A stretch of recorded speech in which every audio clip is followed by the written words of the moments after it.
Late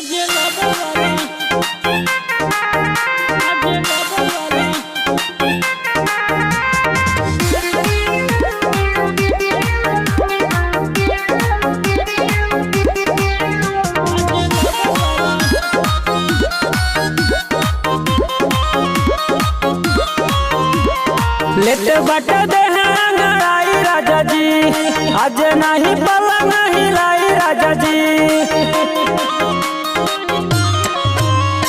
late but they अंगड़ाई राजा जी, आज नहीं पलंग हिलाई राजा जी।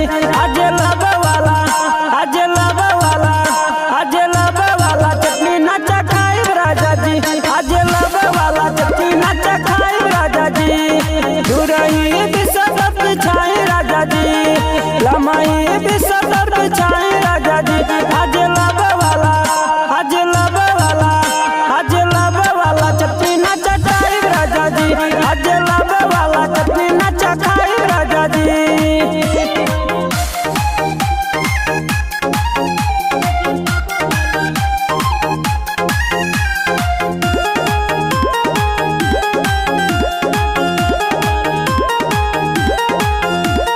नसला तू देहरा खूब जाता झोरी के, चला लो न जाता रहा किया हो खोली के।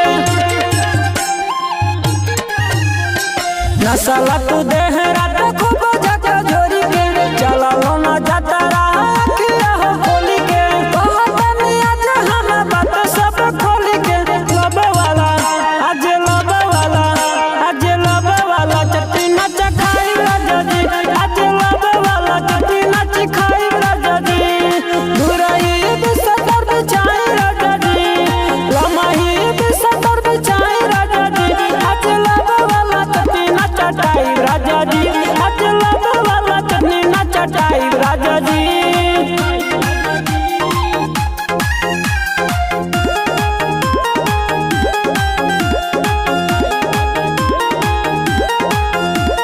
हमारे प्रेमी पिया सुना मोर बतिया, आज के कोई सो तो कटिल हरतिया।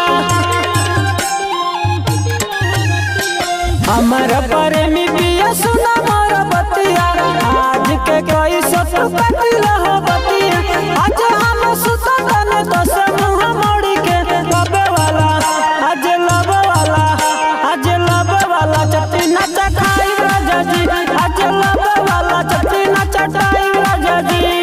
दुरही बिस्तर बिछाई राजा जी, लमाही बिस्तर बिछाई राजा जी। आज लब वाला चटनी नाचा खाई राजा जी।